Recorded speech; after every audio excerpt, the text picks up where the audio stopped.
Bom dia, boa tarde, boa noite. Tá começando mais um ID Podcast. Eu sou o Thiago, comigo está o Júnior. E aí, pessoal, como é que vocês estão?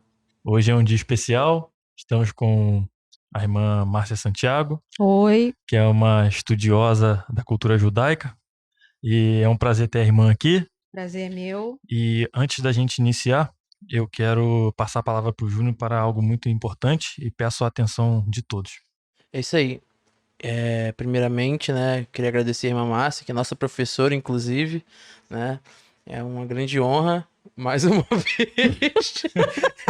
No final, vamos explicar o que aconteceu. Mas, enfim, os anúncios, né, principais, pessoal, é o seguinte. Não sei se vocês acompanham o noticiário, mas Petrópolis, ela passa por um problema sério, né, devido às fortes chuvas. E o pessoal lá precisa muito da nossa ajuda, né? Então, quem puder, né, está doando água, mineral, né? No caso, cobertas, roupas, produtos de higiene, alimentos não perecíveis, entendeu? Quem puder estar ajudando, eu vou deixar na descrição como tu faz para ajudar, né? Inclusive, eu também vou deixar uma chave Pix.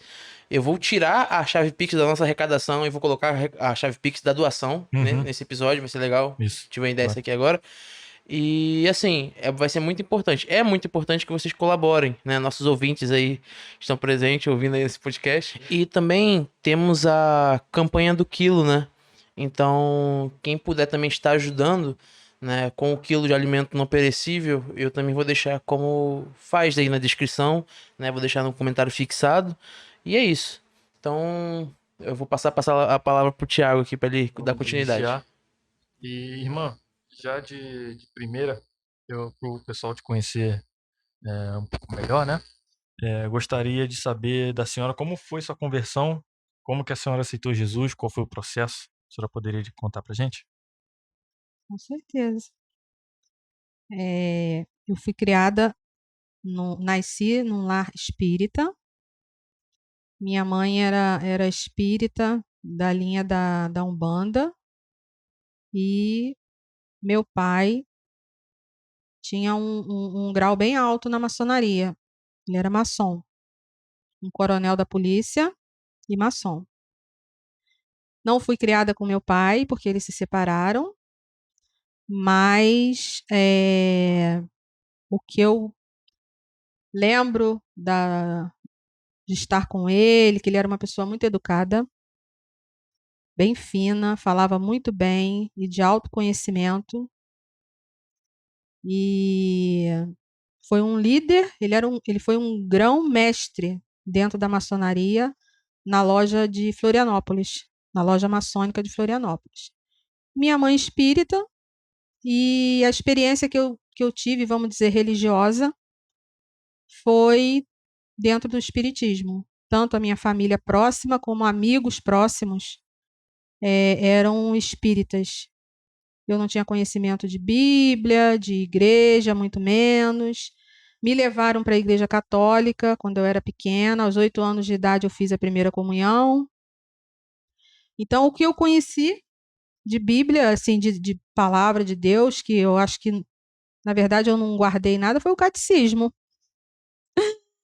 Que dizia que eu tinha que guardar domingos e festas, essas coisas assim. E fiz a primeira comunhão, mas sem vida religiosa. Nem na igreja católica, propriamente dita, e muito menos na igreja evangélica, porque eu não tinha conhecimento de igreja protestante nenhuma, nem amigos, nem parentes, nada. Fala. Não, pode continuar. Eu vou perguntar É uma daqui a história. pouco. E aí, quando eu fiz 15 anos, logo depois da minha festa de 15 anos, eu estudava à noite numa escola, no Colégio Castelo Branco, e num período de Semana Santa, eu estava passando um filme, o Jesus de Nazaré, que é um filme antigo, bem antigo mesmo, mas foi o lançamento desse filme. Foi na época do lançamento desse filme. E em 1980. Eu tinha 15 anos. 1980 foi o lançamento desse filme aqui no Brasil. E ele foi passado partido, né, assim, em etapas durante toda a semana, daquela semana, que era a Semana Santa, e iria terminar na quinta-feira e repetir na sexta. E eu estava em aula à noite e eu chegava em casa, dava para eu assistir aqueles episódios, mas nesse dia eu tinha aula e eu resolvi matar a aula e fui embora para casa para poder assistir o último episódio do filme. E eu ali assistindo aquele filme, muito compenetrada, porque aquilo estava me chamando muita atenção, e chega um momento em que o personagem, né, a figura de Cristo no artista, né, ele tem um momento em que ele olha assim e ele fala uma frase que eu não conhecia, mas passei a conhecer, né? Eu sou o caminho, a verdade e a vida. E ninguém vai ao Pai a não ser por mim. E essa frase, ela veio, né, de encontro a mim. A Bíblia fala que a palavra de Deus é como espada cortante, né? E eu acho que eu comparo a isso, né? Sim. Essa palavra, ela saiu daquele aparelho ali de TV, porque Deus ele usa quem quer, na hora que ele quer, da maneira que ele quer, através de um celular, de uma televisão, de alguém. Deus simplesmente fala, porque ele não está preso a nada, né? E aquela palavra veio e cortou meu coração, como eu só lembro que aquilo veio como uma faca, um punhal, alguma coisa que cortou mesmo meu coração. Eu senti até uma dor no peito. Eu senti uma dor, uma coisa cortante, mas ao mesmo tempo que doeu, foi algo que me preencheu. Foi algo que me tomou ali, me tomou de uma paz, de uma sensação que eu nunca tinha sentido na minha vida, nunca. Foi algo assim transcendente mesmo. Eu nunca tinha sentido aquilo e naquele momento ali eu não era mais a mesma Márcia que tinha sentado para assistir aquele filme, não era. Eu estava totalmente assim tomada mesmo. Era como se uma energia tivesse entrado dentro de mim, sabe? É igual uma lâmpada que recebe uma eletricidade e ela então se ilumina. Eu acho que é assim que eu posso explicar. Eu fiquei iluminada. Iluminada de um jeito que eu pensei assim. Eu tinha naquele momento percebido que Deus era verdadeiro. Que Glória a Deus Deus. existia. Porque eu senti algo transcendente que eu nunca tinha sentido na minha vida. Entendi. E como que a senhora, desses primeiros passos para conhecer a cultura judaica, começar a estudar, tem esse ímpeto pelo conhecimento na cultura judaica? Foi um caminho, né? Um Uhum. caminho meio longo, né? Meio longo. Meio longo, porque dessa minha idade de 15 anos, que eu tive, assim, muitas experiências com Deus, particular,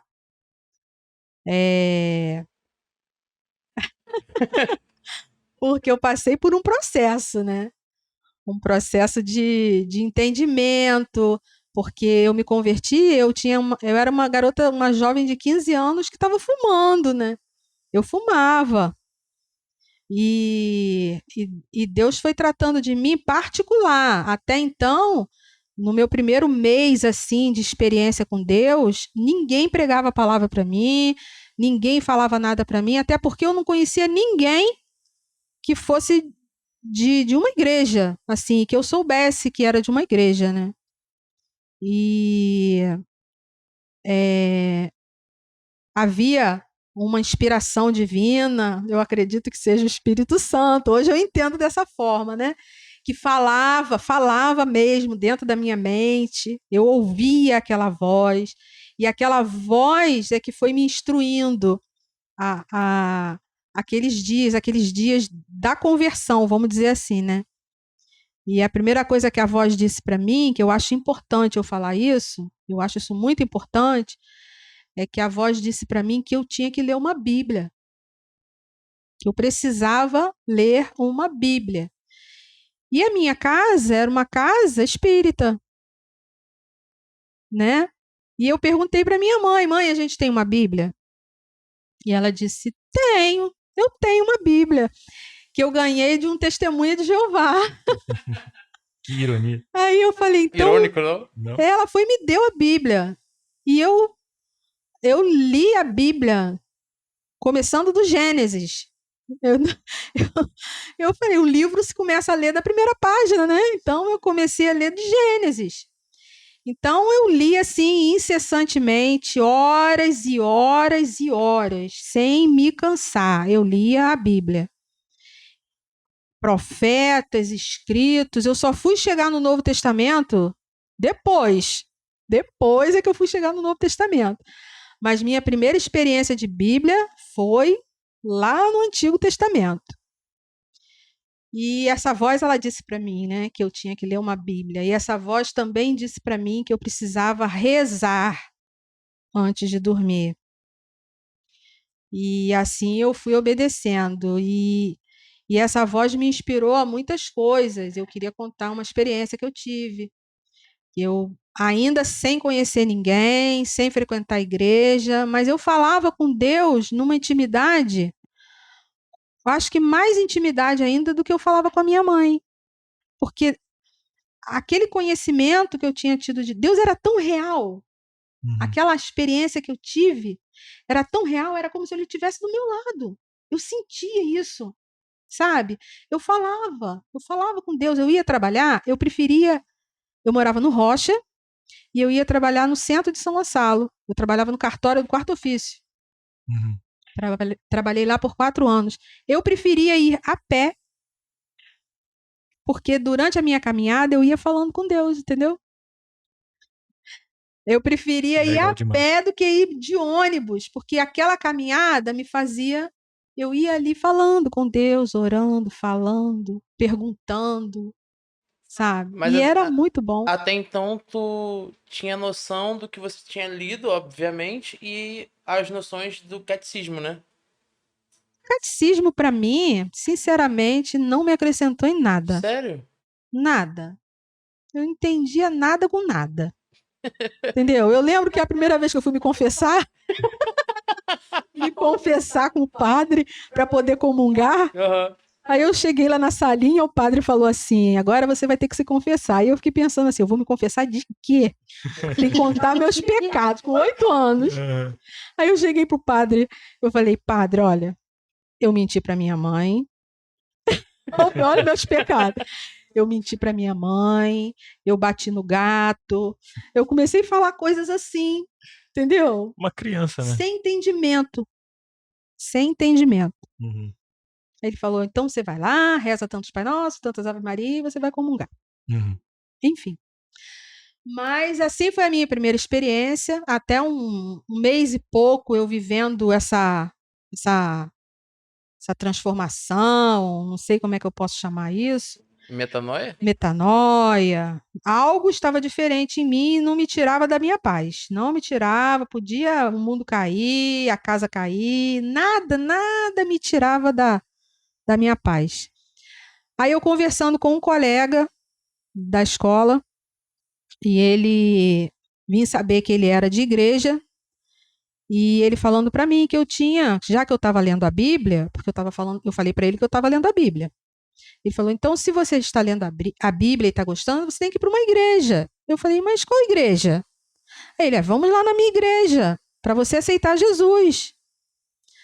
Mas eu já tinha aceitado a Jesus, né? Na verdade, a comunhão que eu estava sentindo era, sei lá, forte demais. Ele falou: e outra coisa, você tem que deixar de fumar. Eu estava fumando. Eu falei: eu tenho que deixar de fumar para entrar na igreja? Eu não tinha entendimento de nada. Ele falou: você tem que deixar de fumar. E a senhora começou a fumar com quantos anos? 14. 14. 13 para 14. Entendi. Aí eu falei: então tá, eu vou deixar de fumar. E nesse momento a senhora tinha quantos anos, mais ou menos? 15. 15? 15. Então era bem recente, né? Recente. Aí ele falou: então você. Não é fácil deixar de fumar. Eu falei: não é? Eu falei: ok, ó, tá vendo esse cigarro que tá na minha mão? É o último. joguei no chão, pisei e nunca mais eu fumei. Uhum. E ali eu fui visitar essa igreja, que é a Igreja Monte Sinai. Esse meu amigo, eu faço questão de dizer, ele era do grupo jovem, é o Cláudio Rodrigues, que é o empresário, dono da BV, meu amigo particular, ele e a esposa dele, a Ana Carla, e a gente participou junto da juventude. Foi ele que me encaminhou para a igreja, que me deu os primeiros passos assim humanos. Te instruiu? Porque espirituais eu já estava tendo, Uhum. né? E ali começou a minha caminhada na igreja, me batizei, acho que eu estava com 15 para 16 anos, e minha vida até os 39, 40 anos foi dentro de um entendimento protestante, A senhora se batizou no Rio? num rio, No Rio, em Santa entendi. Isabel. E como foi a experiência? Boa, normal, né? A gente botou um roupão branco. Mas a minha experiência marcante mesmo, transformadora, foi aquele dia do Uhum. filme. Do filme, né? E é algo que eu não esqueço, não esqueço. Foi algo assim impressionante. Uhum. Impressionante. Só consigo falar isso, Uhum. entendeu? Impressionante. Incrível.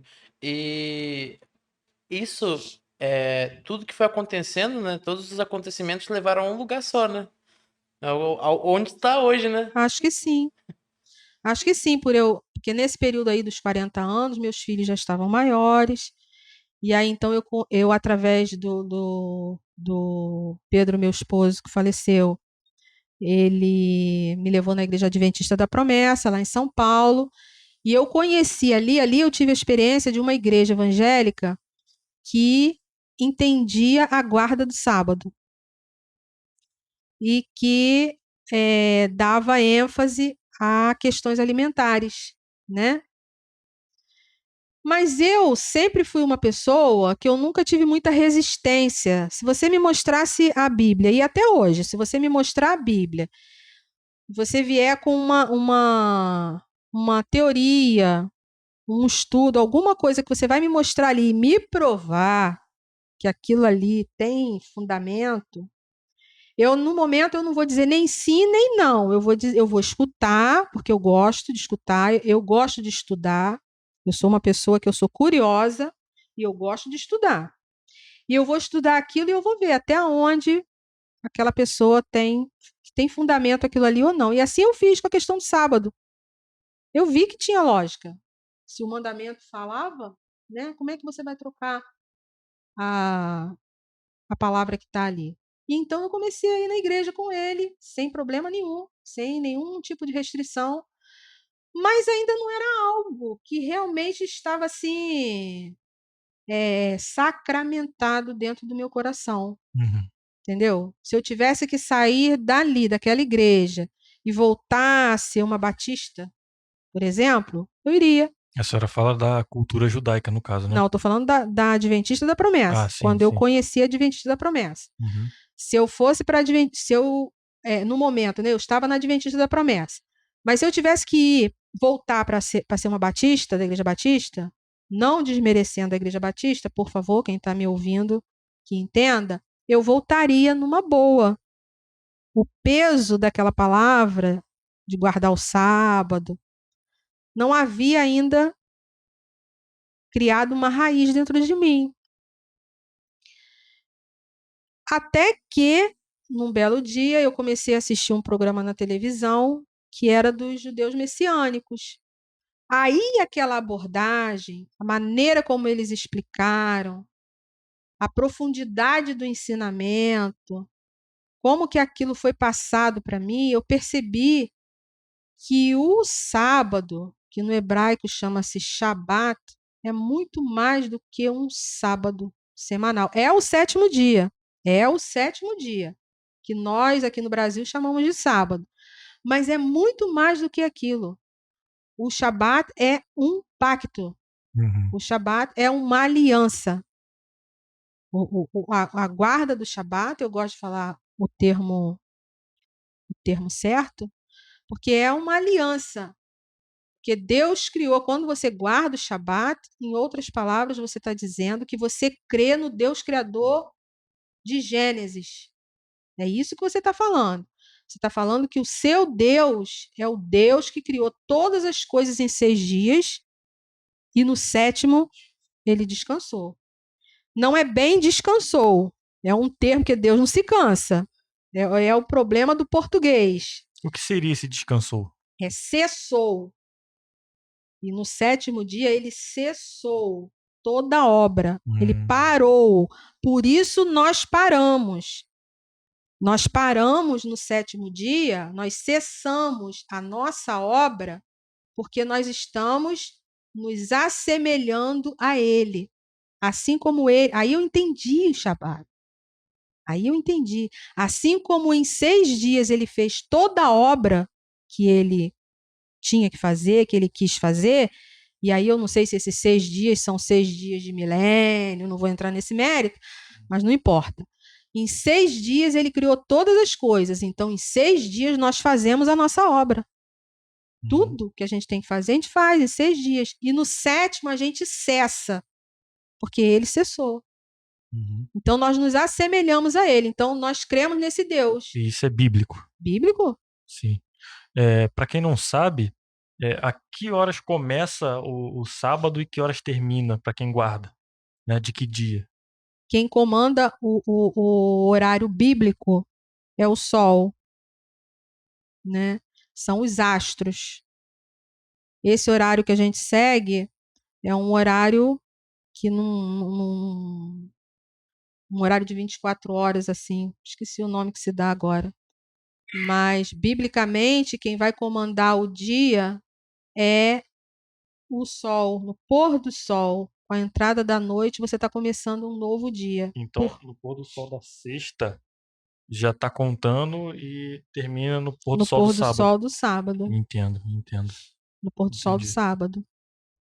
E também, acrescentando, o calendário bíblico não é um calendário solar. O nosso calendário é um calendário solar. Esse calendário aí de 365 dias. O calendário bíblico é um calendário lunar. A lua comanda o mês. E isso é bíblico. Você vai lá ver em Gênesis que está escrito que Deus estava dando os astros, a lua, para a contagem dos tempos. Quando a gente fala com a senhora, a gente percebe que a senhora tem um bom entendimento a respeito de tudo isso, né? E isso demanda tempo para se aprender, se aplicar. Qual foi o momento que a senhora olhou, né, a cultura judaica e se apaixonou por aquilo, olhou aquilo e pensou, eu quero isso para minha vida? Quando eu vi o programa na televisão. Quando eu vi aquele programa na televisão, aquilo que eu estava aprendendo na teoria, dentro da Adventista da Promessa, eu percebi que a teoria ela se tornou algo com fundamento. Havia fundamento espiritual naquilo ali. Entendeu? Existe uma bênção para quem guarda o sábado. Existe uma bênção especial para quem guarda o sábado. Não que os outros não sejam abençoados. Entendam isso quem está me ouvindo. Tá? Mas para quem tem esse amor àquele dia, porque quando você cessa a sua obra no Shabat, você está se elevando. Entendo o que eu estou falando? Está se elevando ao seu Criador. Não que você chega no nível dele. Ninguém chega no nível dele. Ninguém. Mas você está se elevando. Você está dizendo, olha, Deus Criador de todas as coisas, Deus de Abraão, de Isaac, de Jacó. Eu creio que o Senhor criou todas as coisas. O Senhor é o Criador de todas as coisas. E por isso eu quero fazer como o Senhor fez, cessar Glória a esse Deus. dia e me dedicar à tua obra. Glória a Deus. A senhora passa como é, na verdade, como a senhora passa toda essa cultura para os seus filhos? Como foi implementar isso na sua casa? Né? Abrir mão de comer algumas coisas e passar a comer outras, né? orar num tempo determinado e cessar em outro, né?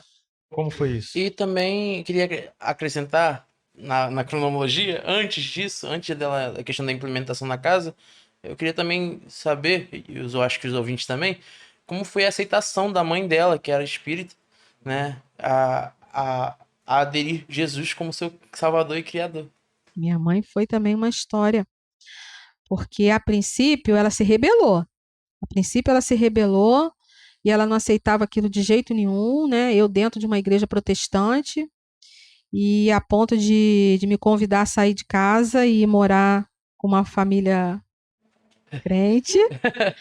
Mas ela falou daquilo da boca para fora, porque minha mãe era maravilhosa, de abençoada memória sempre.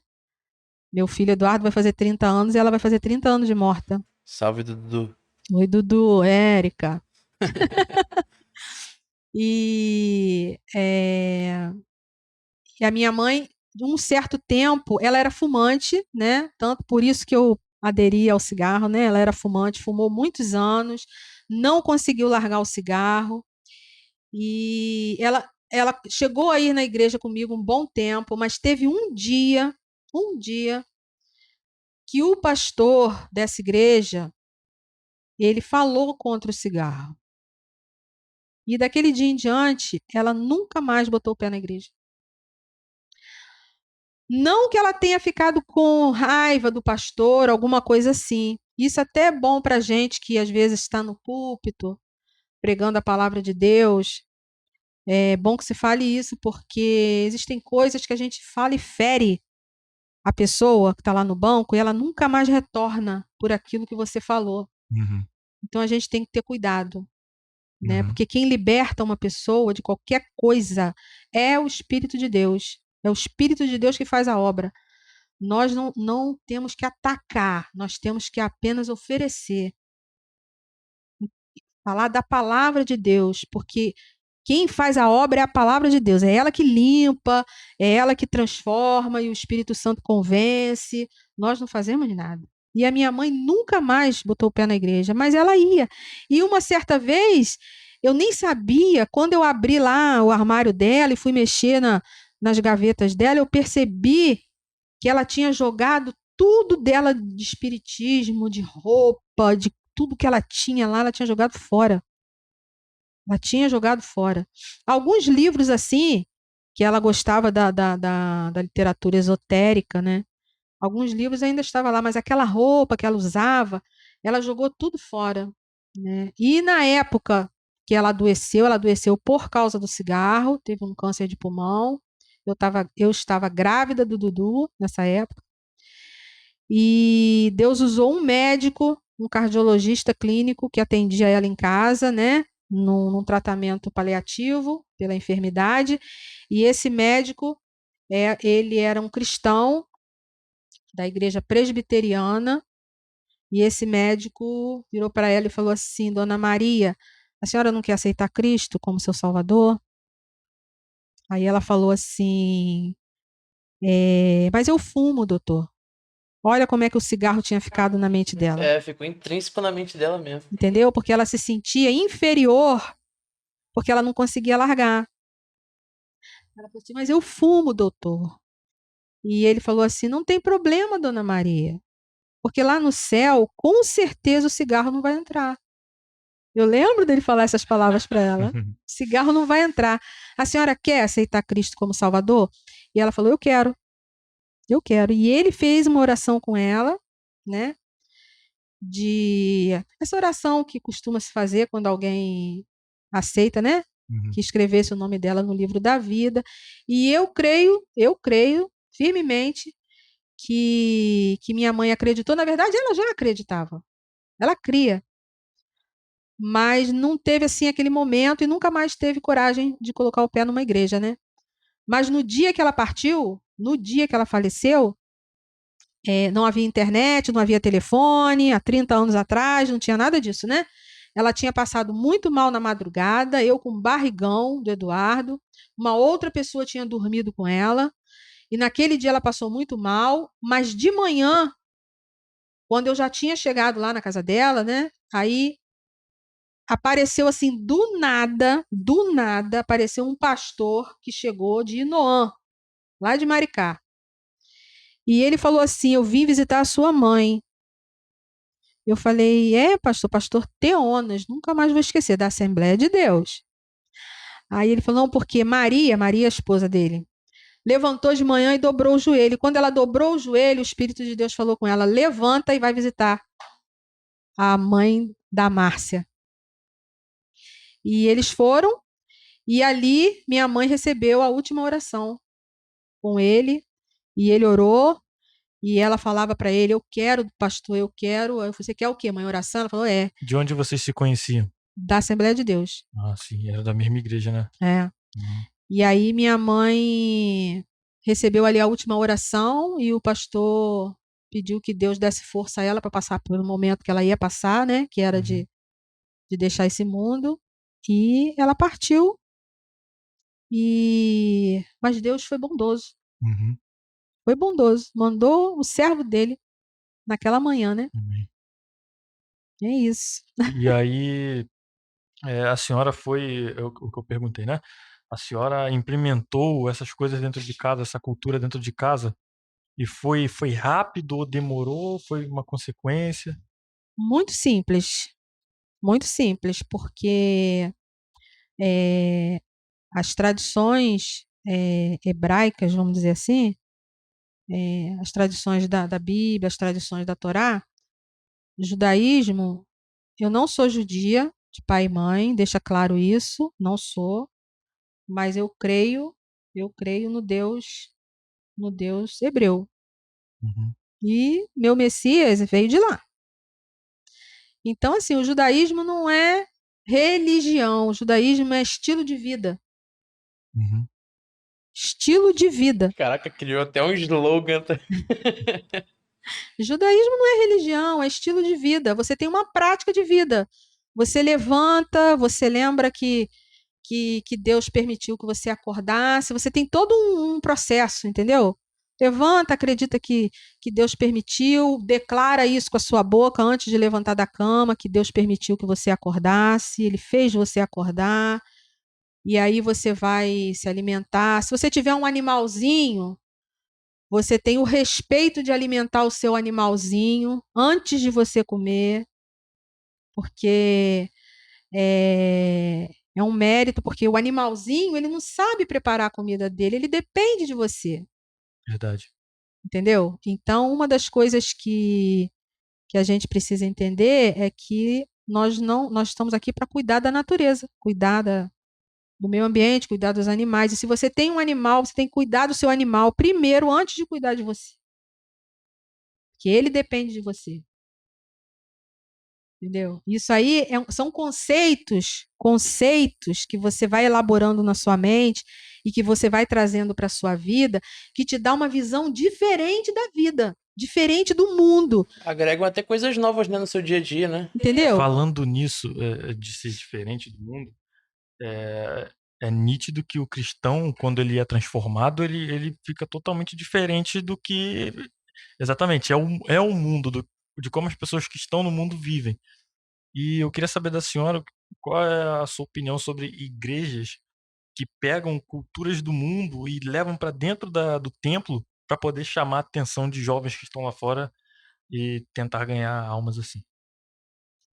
Então, a gente sabe que existe técnicas emocionais, técnicas sociais, assim, que você pode utilizar para atrair jovens. Você está falando de jovem, Sim, sim. né? Mas por um momento pode até fazer efeito, entendeu? Por um momento pode até fazer efeito, mas a fé bíblica, ela não é emocional.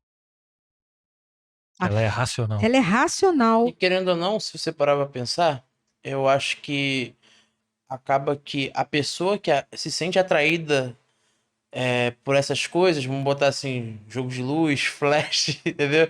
Ela vai acabar indo por esse motivo, entendeu? Ela esquece que o foco é Jesus. Eu acho que vai por aí, eu posso estar errado. Não, você está correto. Você está correto, porque nós somos seres emocionais. Deus nos criou com essa capacidade, né, da emoção. Mas o mundo da fé, ela não é um mundo emocional. Ela é um mundo racional. Entendeu? Você ouve e aquilo entra no seu entendimento. E aí, o seu emocional, você vê, olha só como é que é, né? Deus, ele te criou, olha como que é o ser humano. O ser humano, ele está com a mente acima do coração. A gente sabe que a emoção parte daqui também, mas quem representa as emoções é o coração. Quando a Bíblia fala que o coração é enganoso, não é esse coração aqui, né? A gente sabe que a emoção ela vem daqui. Mas quando você se emociona, toma um susto, fica triste, seu coração não. Uhum. Dá uma Porque retraídazinha.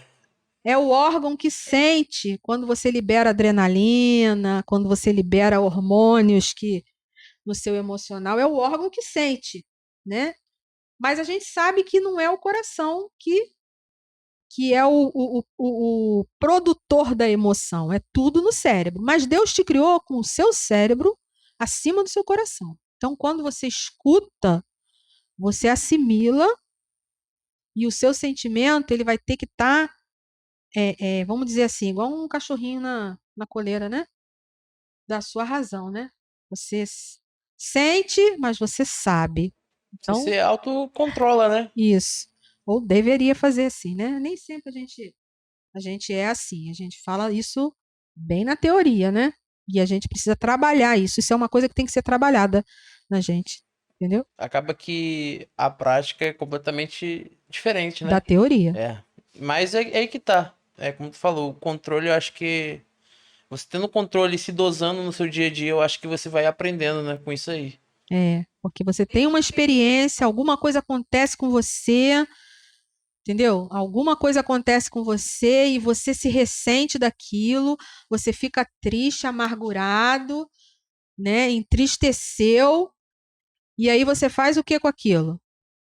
Se você ficar com raiva, você vai gritar, como muitos fazem, vai gritar, vai bater, vai xingar, vai sair do seu equilíbrio, né? Então, o que que você faz quando você tem uma experiência assim ruim, que gera uma situação difícil?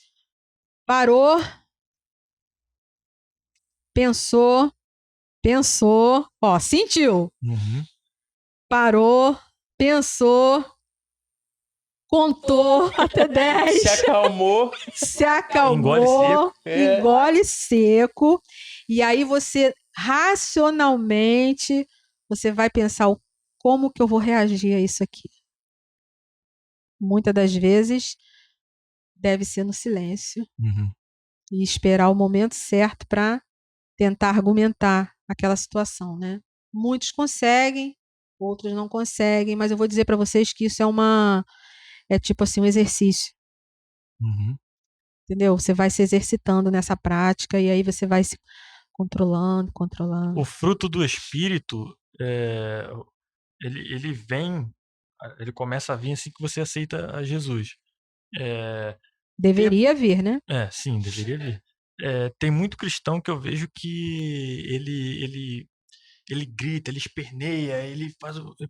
E a senhora acha que isso seria fruto do espírito? A senhora não acha que a Grita, gente esperneia como assim? grita no sentido, por exemplo, tá no culto e aí ele sente aquela euforia ali, bota a mão na cabeça de todo mundo e grita e passa o terno em todo mundo e sapateia e pula. A senhora acha que isso é um fruto do espírito? Essa atividade está escrito na Bíblia como fruto do Espírito? Quais são os frutos do Espírito? Amor? Vamos pegar os frutos do Espírito? Abre aí. Frutos do Espírito. Eu acho que passar a terra não tá escrito. Quais são os frutos do Espírito? Então, os frutos do Espírito é o amor, o gozo, a paz, a o quê? Longanimidade, ser a longânimo, né? Paciente. benignidade, a bondade, a fidelidade, mansidão, domínio próprio, entendeu? E contra essas coisas não há lei. Esses são os frutos do Espírito, Uhum. né? O que é um fruto? O fruto é algo que vai ser gerado de você. A árvore, ela vai, num determinado tempo, frutificar, quando é uma árvore frutífera, né? Então, alguma coisa, um processo acontece ali dentro da árvore. A gente poderia passar isso para as ações que nós fazemos? Isso é fazendo uma analogia, né? Uhum, Existe um processo que vai acontecer dentro da gente e uhum, que a gente vai demonstrar isso daí, demonstrar isso aí que o Júnior leu, uhum, através das nossas atitudes, através da nossa vida. uhum. Então, isso são os frutos que você vai dar. Se você tem o Espírito ele vai trabalhar em você e vai te processar para você dar esses frutos, Sim. né? Quanto à questão que você falou aí, de pular, dançar, sapatear, o corpo da gente, ele reage. Nós somos emocionais, Uhum, né? E dependendo de um estímulo uhum, que você receber, uhum.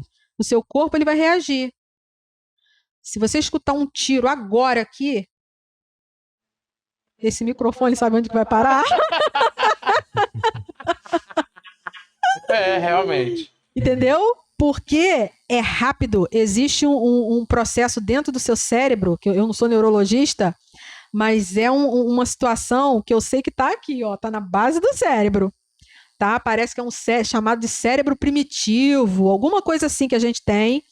Tá? Eu vi isso na internet esses dias. Aqui, ó, na base do cérebro, é um cérebro primitivo. E esse cérebro aí, cerebelo, sei lá, ele ele tem o trabalho de te tirar de um perigo. Então, se der um tiro ali, pá, ó, a gente vai sair correndo daqui. Sim. A gente não vai nem pensar no podcast. Então, no caso aí espiritual, que é o que você estava falando, na verdade, a pessoa recebeu um estímulo, Uhum. tá? Um estímulo que a pessoa não temos como julgar. Eu estou partindo do pressuposto de onde o crente, às vezes, ele até sai do controle, ele perde o controle, né? Sim. E ele acaba gerando coisas que, às vezes, são nítidos de que não é Jesus ali, né? Pelo menos na minha concepção. E um dos frutos aqui é o domínio próprio, né? E tem muita gente, muito cristão, que não tem o domínio próprio, né? Às vezes até escandaliza. Então, eu acredito que entra naquele assunto que ela falou da questão do autocontrole. Eu não, obviamente, a gente somos emocionais, né? Mas eu acho que eu acredito, o Júnior acredita que é possível transformar o autocontrole em rotina. Uhum. Porque eu É imagino possível. assim, Com treino, com imagina treino. que Jesus vivesse nos dias de hoje, né? Agora imagina que tem um jovem necessitado passando na rua e Jesus vê. Ele vai converter chegando para ela, botando a mão na cabeça, sacudindo para ela cair ou qualquer outra coisa, ou então ele vai chegar e vai falar: "Ô minha filha, eu tenho uma coisa muito boa para te apresentar". Ele conversaria. A gente tem exemplos disso dentro do texto bíblico, né? Ele falava para públicos, para o público, mas ele também falava individualmente, Uhum. né? E se fosse, no caso, individualmente, ele chegaria e ele iria conversar. E Jesus era um psicólogo, um psiquiatra, ele era um analista, ele sabia e ele tinha os dons, ele tinha perfeitamente os dons 100%, né, do espírito, e ele olhava dentro da alma da pessoa. E ele sabia onde estava o ponto onde ele ia tocar. Uhum. Né? Isso a gente vê claramente quando ele falou com a mulher samaritana. Né? Ele não Uhum. falou muito, ele não precisou falar muito. Ele tocou na ferida. Entendi. Mas, por exemplo, eu tô não querendo igualar nada a ninguém, mas é possível, existe a possibilidade de a gente, não tô falando de fazer igual, mas digamos assim, um psicólogo, ele consegue ter a capacidade de olhar não vou dizer na alma, é impossível, mas olhar pra pessoa e, tipo, saber realmente o que ela tá pensando e conseguir ajudar ela no problema exato sem ela, tipo, dissertar sobre até chegar no assunto e tal, Uhum. destrinchar aquilo Então, o tudo. caminho do psicólogo Eu fiz a metade do curso de psicanalista, né? Aham. De repente Aí, eu ó. vou terminar. Estamos puxando o currículo dela. É isso De aí. repente eu vou terminar, né? Esse curso. Falei até isso com o Dudu hoje. Salve, salve, Dudu. Mais uma vez aí, Érica também. Salve, salve, O Érica. trabalho do psicanalista, ele vai fazer com você uma anamnese. Ele não olha para você e enxerga você assim, o seu ser, né? Ele vai fazer uma análise com você e ele vai te analisar através das palavras que você for falando para ele. Então, o processo do analista é diferente do que aconteceu ali na conversa com a mulher samaritana, né? No caso, a anamnese é basicamente uma entrevista, né? É uma entrevista. Ele vai fazer uma entrevista com você e ele vai começar a conversar com você, porque é provado cientificamente que através das palavras, ele vai anotando ali o que você fala, o que ele acha de relevante, ele vai anotando. Então, através das palavras, você está jogando para fora o que te incomoda. Você mesmo nem sabe. Muitas das vezes, realmente, o sentimento às vezes pode ser até desconhecido, dependendo do caso, né? Mas ele vai anotando e ele vai colhendo material para formar uma tese sobre você, um diagnóstico. Tese não, um diagnóstico sobre você. Aonde que está a raiz do problema, entendeu? Mas isso através de algumas entrevistas, 1, 2, 3, 4 vezes que você for lá, ele vai anotando. Assim Freud falava, né? Freud, ele entendeu isso, né? Freud foi por um caminho de hipnose, depois ele percebeu que a hipnose não funcionava muito, aí ele foi por esse caminho aí, se eu não me engano, é catarse, que se chama. Fala que eu vou, até a Universal coloca, né? Fala que eu te escuto. Uhum. É por aí. Interessante. Quando eu disse isso que eu acabei de dizer, antes, né? A minha intenção não é agredir ninguém com palavras, por quem Claro. faz esse tipo de coisa, né? Sapateia, pula e tudo mais. A minha intenção, na verdade, é chegar num ponto onde qual é o dever do cristão, né? Ser o mais manso possível, até porque é um fruto do Espírito, e ser o mais parecido possível com Jesus. Não tem como a gente ser igual a ele, idêntico, mas tentar ser o mais parecido possível. E tentar transmitir essa mansidão, não com falsidade, mas buscar verdadeiramente ser manso e falar de Cristo para as pessoas dessa forma. Eu acredito que assim a gente converte muito mais pessoas, até porque eu já ouvi muita gente falando que não vai para a igreja porque escuta muito barulho e tudo mais, e não é aquilo que a pessoa tá esperando. Às vezes a pessoa só quer uma paz de espírito. A pessoa Né? não tem aquela configuração. Porque eu penso que Deus ele dirige as pessoas para uma comunidade que aquela pessoa vai se identificar. Entendeu? Porque Deus ele não quer que todo mundo fale a mesma língua. Uhum. Que isso não existe, até porque as pessoas são diferentes. Sim. Existe aquela pessoa mais ativa, aquele É. mais calminho, aquele mais, né, envergonhado. Uhum. Então, o importante é você ser atingido Sim, com a palavra, com né? certeza. Com a palavra de Deus, né? E Deus vai dirigir você para o lugar que você vai se sentir bem. E ele respeita isso. Uhum. Ele nos respeita. Uhum. Entendeu? Mas eu entendi a colocação do Thiago também nessa questão. Eu acredito, né? Como eu tô falando agora de mim, eu acredito que nessas questões as pessoas também têm que ser racionais, né? Tem que colocar a mente acima de tudo. Sim. Né? Então, eu acho que a colocação do Thiago, eu acredito, posso estar errado, né? Thiago, me corrija se eu estiver errado. Ele esteja falando, tipo assim, de pessoas, não vou botar nomes aqui, mas pessoas específicas que fazem coisas realmente que, se você parar pra ver, assim, até em vídeos da internet, é escandaloso. Sim. Entendeu? Entre aspas, unções, e uma aspas aqui bem grande, unções, as pessoas assim, vou pegar aqui e vou cortar os laços, aí começa, blá, blá, blá, blá. Eu acho que... Não, a questão é o seguinte, o problema é o seguinte, o problema não está na pessoa ter uma pregação mais exaltada. O problema não é esse. Não, e esse nem é o ponto onde eu quero chegar, até porque tem muitos pastores que são realmente usados por Deus e tem uma pregação mais exaltada. Onde eu quero chegar escandalizar o nome do Senhor Jesus, porque às vezes você, tendo essa atitude de querer ser santo e apresentar... Eu acho que o brasileiro tem muito disso. Ele não todos, mas tem muitos irmãos que quer mostrar que tá usado por Deus e aí ele parte pra cima com uma certa agressividade. E isso assusta as pessoas, entende? Então, o Eterno, ele vê como a gente não vê. A gente vê a aparência. Uhum. Deus olha o interior, né? Em Uhum. hebraico a gente chama isso de kavaná. Deus olha a sua kavaná, a sua intenção. Uhum. Por que está acontecendo aquilo? O que está acontecendo e por que está acontecendo?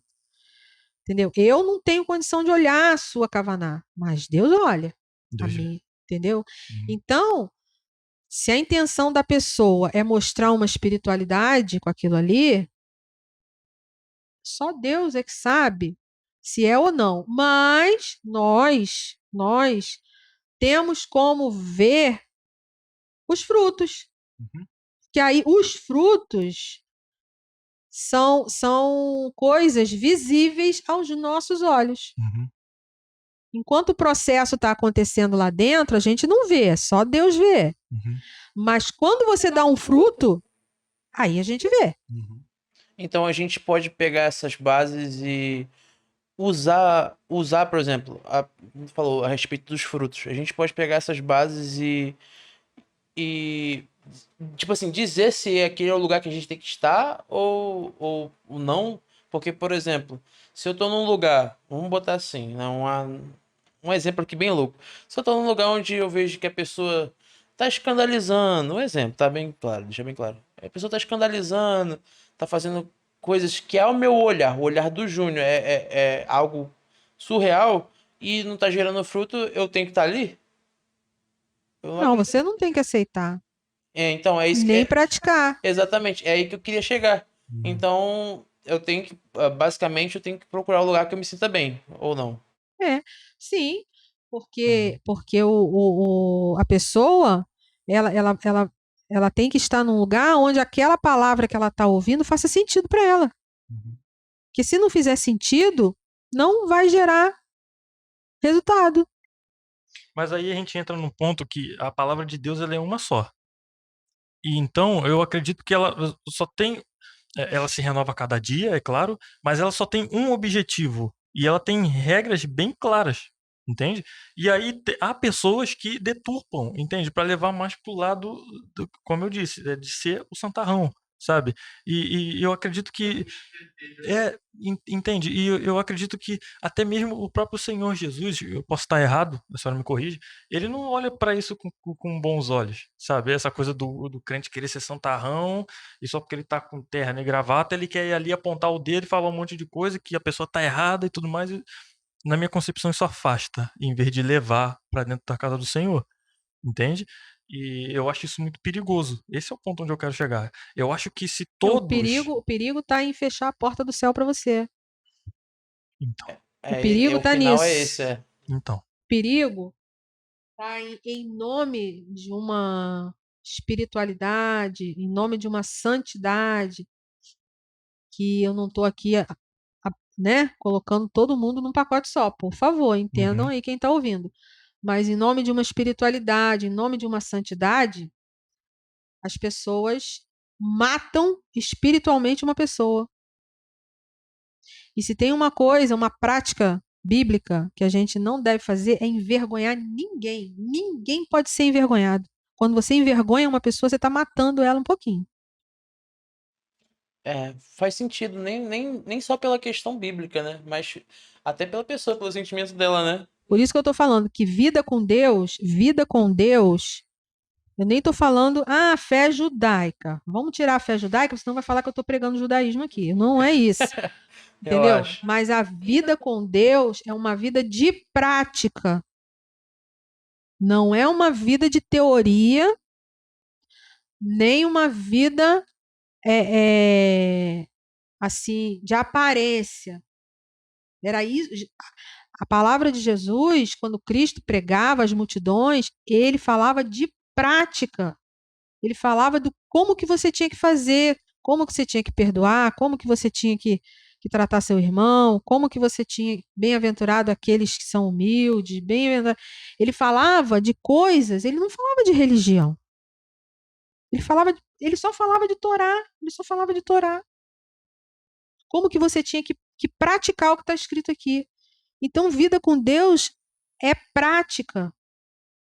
Como que a gente age com a família, como que a gente age no trabalho, como que a gente age, como que você faz na rua, como que você faz sozinho, como que... É prática. Ou até mesmo no sentido de como você busca agir, porque você pode muitas vezes acabar errando, mas ali, opa, errei, vou me consertar, né? Eu acho que É, isso já é é claro que o Espírito Santo está agindo na tua vida. Você buscando acertar e fazer por onde, em vez de achar que você é o certinho e tá tudo certo e acabou e é isso. tá Entendeu? todo mundo errado. E o pior de tudo, é abrir a boca e condenar pessoas ao inferno. Meu Deus. Isso é que é o pior de tudo. Quem sou eu na fila do pão? Quem sou eu na fila do pão para condenar quem quer que seja ao fogo do inferno? Irmã, a senhora não acha que tem muito crente levando a vida de cristão na brincadeira? Sempre houve, né? Sempre houve. Mas as falhas humanas, a Bíblia ela nunca escondeu falha humana. A Bíblia, a história da Bíblia, ela faz questão de mostrar a falha do homem, faz questão de mostrar a falha dos patriarcas, daquilo que foi feito, de certo, de errado, porque a história da salvação, eu sempre falo isso, a história da salvação ela foi feita por homens imperfeitos, igual a eu em primeiro lugar e você. A história da salvação foi feita assim, entendeu? Deus é um Deus que está pronto a te receber, porque Ele não quer condenar. Deus não está para condenar. Deus está para receber de volta, entendeu? E o que Ele chama é que a gente retorne, né? Falei isso ainda há pouco, né? O que Deus quer é um retorno da onde a gente nunca deveria ter saído, mas o nosso preconceito é que barra as pessoas às vezes. Porque a gente quer colocar essas pessoas dentro do nosso quadrado. Esse que é o problema. E a gente acaba fazendo acepção, né? Uhum. Entendeu? Entra nessa questão, é verdade. Porque, querendo ou não, por exemplo, se eu tenho um pensamento, obviamente, eu quero que a pessoa. Eu acho que é meio que humano isso. Ah, tá. Então, tipo assim, fica à vontade, irmã. Pode beber água, pode ir no banheiro, tá? Então, assim, continuando. Se eu tenho um pensamento, eu, eu gostaria de estar com pessoas que pensem no mesmo estilo que eu. Eu acho que o ser humano vai por aí, né? Aí eu acho que isso tem que ser. Eu acho que cada um tem que ir quebrando isso, né? Eu acho assim, eu não tenho problema nenhum, eu, Thiago, né, de conviver e viver com pessoas que veem o evangelho até mesmo diferente, né? Sim, eu até penso igual a você. Uhum. O que eu queria dizer é que eu acho que o ser humano em si, por exemplo, igual o negócio de colégio que a gente tá falando no outro episódio. Uhum. Por exemplo, você tá no colégio, eu já fiz isso. Fazer alguma coisa ou deixar de fazer algumas coisas para se encaixar num grupo. Entendeu? Eu acho que o ser humano ele O sempre sentimento de pertencer. o pertencimento. Eu acho que tende a ir por esse caminho. Uhum. Aí cabe a nós, cada um, e seguindo a maneira que. Entendi. Pra quebrar isso aí, entendeu? Entendi. Acho que parte daí. E agora fica um pouco claro na minha mente que há vários tipos de cristão. Eu sou um tipo, você é um outro tipo, no sentido de, assim, uns são mais alegres, os outros são mais tranquilos, né? Assim, e até mesmo pelo grupo ao qual pertence, né? Por exemplo, você está numa igreja onde é do fogo e tudo mais, e você quer pertencer àquilo, você também entra no embalo, né? Numa outra igreja onde tudo é mais tranquilo assim, né? Os irmãos são mais acomedidos, né? A palavra correta? Mais tranquilos, né? Então eles Não, tudo estão. bem que você grite, você gosta de gritar? Seu emocional, Uhum, você tem espaço para você liberar uhum. aquele tipo de Sim, manifestação? sim. Sua comunidade permite aquilo, entendeu? De você gritar, de você sapatear Uhum, e outras coisas aqui? Beleza, sua uhum. comunidade permite aquilo? Beleza. Sim. Porque você vai em outros lugares aí, o povo grita também. Uhum. não só em igreja. Então, o grito é uma manifestação humana. Sim. As outras coisas também são uma manifestação humana. Mas beleza, você sai dali e dê os frutos do Espírito. Seja longânimo, paciente, amoroso. Eu acho que. Entendeu? Eu acho que. Então, eu entendi o ponto de vista da irmã Márcia. Eu acho que a partir. Beleza, se sua comunidade faz aquilo, ok. Agora você tem que fazer sua parte também. Dar os frutos, né? Tem que dar o fruto do Espírito. Agora, porque você, senão- por exemplo, grita, né? Tal, ali na igreja, aquela coisa e tal. Quando ele sai da igreja, É outra ele coisa. chuta o cachorro. Ele diz que vai botar veneno pro gato. Você tá entendendo? Uhum. Ele grita com a mulher, ele não trata bem a esposa em casa, Isso aí é até contraproducente, né? entendeu? Ele não paga o preço da família, ele não trata os filhos bem, entendeu? Uhum. Então aí, como é que fica isso? Ele não é longânimo com o irmão, Uhum. ele quer que o irmão vá lá para o inferno, Uhum. entendeu? Porque o irmão não pensa como ele. Então, aí, vamos pensar isso aí? É verdade. Tudo se encaixa, acaba no final que tudo se encaixa. Então, basicamente, a gente tem que fazer a nossa parte, né? A senhora acha que nós temos que buscar, ou a senhora acha que isso vem naturalmente? Ah, nós temos que buscar, é Uhum. autocontrole. Não, na verdade, quando você lê a Bíblia, você sabe o que é certo e o que é errado. Se você é um filho, você sabe que você tem que tratar bem sua mãe. Você sabe disso. Você sabe que você tem que tratar bem seu vizinho. Ah, mas ele é meu inimigo. Mas a Bíblia diz que você não, seu inimigo, beleza, tem legislação aqui para como você tratar o inimigo. Você não tem que viver na casa dele. Ele é seu inimigo, ele não gosta de você, não viva na casa dele, mas também não faça mal a ele. Se você passar no portão dele e tiver uma casca de banana, você tira a casca de banana que está no portão dele, porque ele pode escorregar. Vou te falar, não que isso seja um problema pra mim, mas no ser humano no geral, não é fácil. Não é fácil. Não é fácil Não é no fácil mundo porque de você hoje. está tratando com algo que Freud chama de ego. Ego. Uhum. O ego é complicado. Assim, isso tem desde o começo dos tempos. Mas os dias de hoje é tudo muito acelerado, né? Então, aonde você vai, sempre tem pessoas com ego, entende? Todos nós temos ego. Mas assim, exacerbado, né? Principalmente quando você é ferido no seu ego, aí vamos lá, vamos botar a palavra de Deus em prática, né? Você é ferido no seu ego, tomou-lhe uma punhalada, uma traição, uma coisa qualquer, né? Aí você faz o quê? Grita, chora, esperneia, vai lá e diz que vai matar, que vai acontecer. Você tem que fazer o quê? Parou, pensou, É isso aí.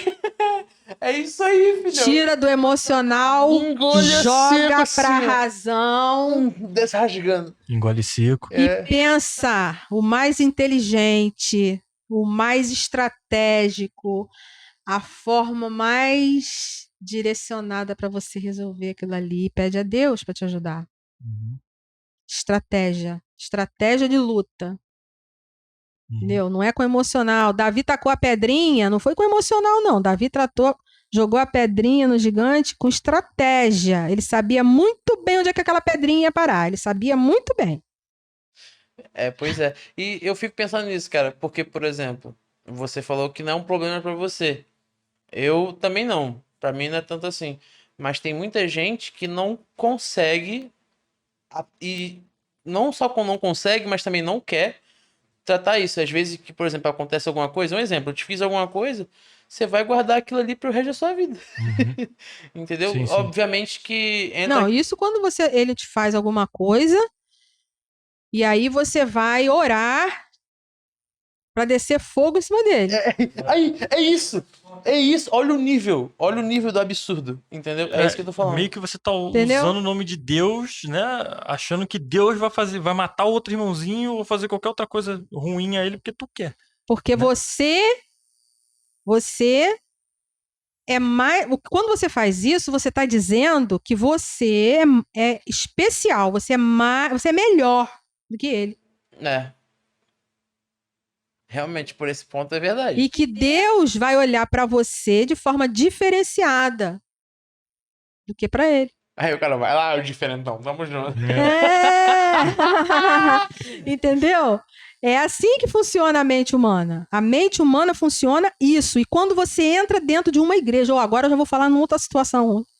Quando você entra dentro de uma denominação que prega isso, que você é diferente, que você é melhor, que você merece tudo de bom, entendeu? Que você tá nessa terra aqui para ter o carro zero, Só tá aumentando o ego. teu ego, ó. Você Mas já- é tudo que você quer. Mano, Você pode dizer, o seu ego quer Você é a ser pessoa. colocado lá em cima. Então você gosta daquilo. O cara já chega lá no lugar já com o ego na tampa, meu amigo. Pois é. Aí chega o pastor, ainda chega o manda uma pastor, dessa. Filhão, ó, você é Deus vai te honrar, meu amigo. Vai. Você é valoroso. Aí o cara vai explodir o pote. Pois é. Explode a O cara Tupperware. sai dali. O cara sai dali e diz, cara, eu sou o melhor. É o coach motivacional do ego. Entendeu? Como é que funciona? É isso. E não é isso, evangelho não é isso. Caramba, mas é real, cara. E o pior é que isso acontece, tá? O quê? Tá cheio por aí. E aí a pessoa que quer ser melhor, que quer o melhor dessa terra, que quer... ele sai de lá, entendeu? A 1000 por hora, cara. Ele sai de lá, porque ele quer status. É status espiritual. Isso é um problema. Você querer status espiritual. Isso é um problemão. Porque eu Entendeu? acho Mas não. isso é justamente o que eu tava falando antes, né? Ah, A pessoa achar que ela tá num nível a ponto de que ela pode chegar ali e vomitar meia dúzia de, entre aspas, santidade na cara de uma pessoa e dizer que ela tá toda errada e que ela tem que aceitar Jesus, senão ela vai pro inferno, né? E não é por aí, irmão. Não é por aí, não. Ó, vou falar uma coisa aqui. eu vou beber uma água. Minha Vai lá. opinião pessoal, e que tenho uma base para falar isso. Eu acho que qualquer igreja, ela não tinha que negar o batismo para uma pessoa, porque a pessoa ainda fuma. Porque isso aconteceu com a minha mãe. Caramba, é sério? Sim. Porque a libertação, quem liberta, é o Espírito de Deus. Com um grão de mostarda você move montanha. Meu amigo. Creia e seja batizado. É crer. Muitas das vezes a pessoa não consegue se libertar de algum vício. Eu não estou falando que a pessoa tem que ser viciada. A pessoa tem que lutar contra o vício. Isso é algo que deveria haver dentro da comunidade. Alguém que trabalhasse psicologicamente com aquela pessoa, que a igreja ajudasse na libertação, na limpeza. Que às vezes não é libertação espiritual. As pessoas às vezes não estão com problema espiritual, a pessoa está com problema físico. É físico. Porque as pessoas se preocupam com o vício, por exemplo, um vício do cigarro. A pessoa é viciada no cigarro e ela não pode receber o batismo porque ela é viciada no cigarro. Mas se ela fosse viciada na comida, ela poderia. Falei? Gravou? Agora gravou. Entendeu? Entendi. Entendeu como é que funciona? Uhum. É assim, ó. Pesos diferentes. Mas eu paro pra pensar também assim, analisando. Por exemplo, tem pessoas que não são viciadas na droga. Né? Eu acho que elas são viciadas no que ela traz, um alívio emocional pra pessoa. Ó, às vezes ela tá deprimida e usa um negócio, fica eufórica e aquilo mantém ela alta, né? Então, eu acho que tem que haver o tratamento. Ela tá tentando preencher um vazio. É isso, né? é isso. Mas eu não sei onde eu ouvi isso, mas eu vou falar aqui, né? Que eu ouvi uma vez que alguém disse que dentro do ser humano há um vazio do tamanho de Deus e que Deus consegue preencher aquilo ali. É assim, é claro que é uma metáfora, né? É Não, claro não é que metáfora, não. É um emocional da pessoa. eu digo assim, no tamanho que Deus mesmo, ele é enorme, não cabe, Ah, sim. entendeu? Assim, mas é claro que na questão espiritual, Deus ele preenche aquele vazio que o ser humano tem. Então, o ser humano está sempre tentando preencher com alguma outra coisa que há no mundo, né? Algo que dá prazer. Mas, no fim das contas, o que preenche mesmo e dá alegria é Jesus Cristo. Eu acredito que é assim, né? Porque a gente que Jesus, a figura do Messias, ele é um conector, né? ele conecta novamente algo que foi partido, algo que foi. Você tinha uma comunhão, você tinha uma ligação direta lá na fonte da energia, lá na fonte de luz, né? O pecado, a transgressão, ela vem e dá um corte naquilo, né? O Messias, ele entra ali e te conecta. Então você se refaz, né? Mas eu, na minha opinião, não deveria. É lógico que cada caso é um caso. A pessoa deveria passar por uma sabatina, uma conversa, entendeu? Para ver a situação de cada caso. Mas, por exemplo, você pega uma pessoa alcoólatra, que a pessoa tá, ela não é só viciada quimicamente, assim, né? O alcoólatra, ele tem um vício físico, né? É uma dependência física que se tornou, que muitas das vezes, se ele deixar de botar algum álcool no organismo, ele entra em coma. Ele chega nesse nível aí, né? Aí uma pessoa dessa, que está numa situação dessa, e ela diz que crê e que ela quer o batismo, você vai negar, cara? Não é para se pensar nisso?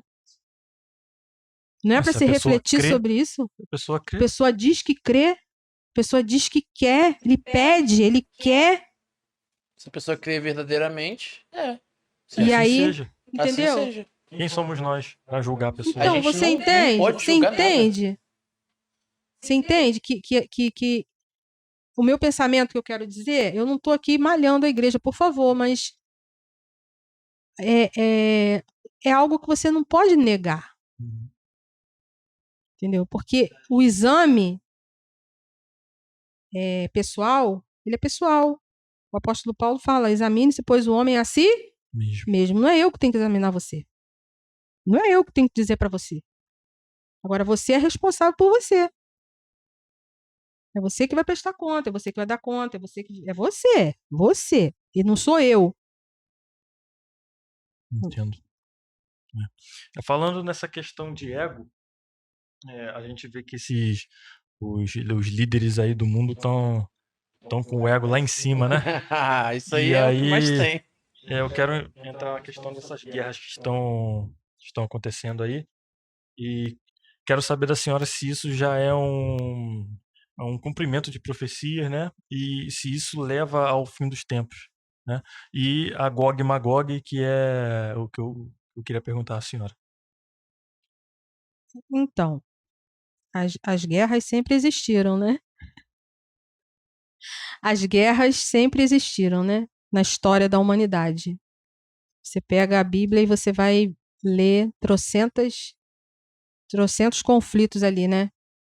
E as guerras continuam, porque as guerras, elas vêm de um processo de ego inflado, né?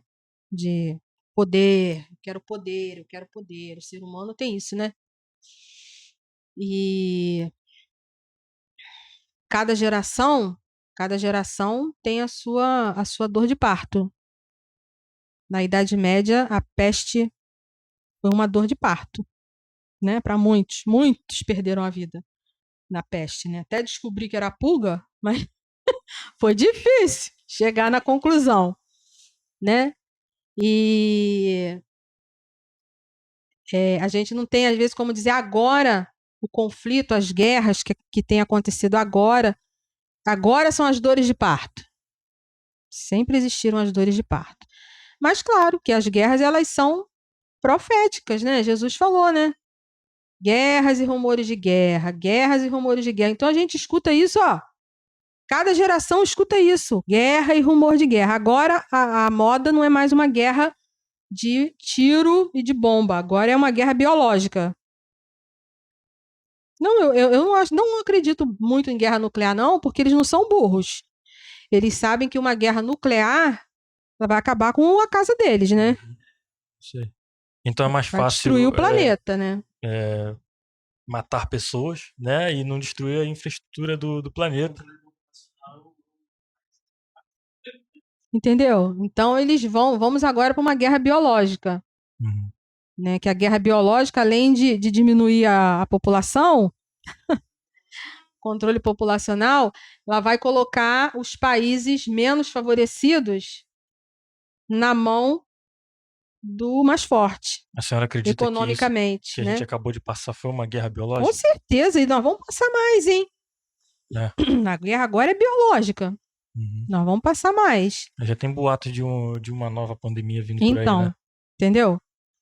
E nesse país, então, nosso aqui, que é o Brasil, ainda mais na nossa região aqui, que as pessoas não são muito, assim, guardiães da limpeza, das ruas, do lixo, Ô, filhão, Gonçalves, cultura do lixo na casa do vizinho. Vou varrer não, filhão. Tá, quer pegar? Pau, vou jogar. então, entendeu? Então, mas é profético e na verdade, é tudo que vai culminar, né, para o fim dos dias, né? E que aparece, então, na profecia, a guerra de Gog e Magog, né? Ezequiel 38, que vai falar, né? É um texto grande, é um texto que tem muitos detalhes ali, que vale a pena você pegar o capítulo e você ler. Você vai ver que é uma guerra que é um ajuntamento de nações, né? Quantas nações? Todas? Não sei. Não é isso que fala. Ah, todas as nações vão subir. Não é isso que fala. Mas fala que haverá um ajuntamento de nações que subirão para Israel. Deus vai juntar, né? Essas nações contra Israel Deus vai permitir, né? Vai permitir que isso aconteça, né? para que a profecia se cumpra. Para que a profecia se cumpra. E eles vão. Mas também que é uma guerra assim, envolvendo várias nações, né? Com o objetivo de destruir o povo de Deus. E não é o povo de Deus igreja, não. É o povo de Deus Israel. É dominar lá. Em Zacarias, Ezequiel Ezequiel 38. 38. Júnior, abre aí em Ezequiel 38. Tá pra agora, meu patrão. Mas a senhora acha que. Não são duas pessoas, Gog e Magog. Não. É Gog de Magog. Demagogue. Magog é uma terra e Gog é que é o líder. Da onde vem esse líder? A Bíblia fala? Não.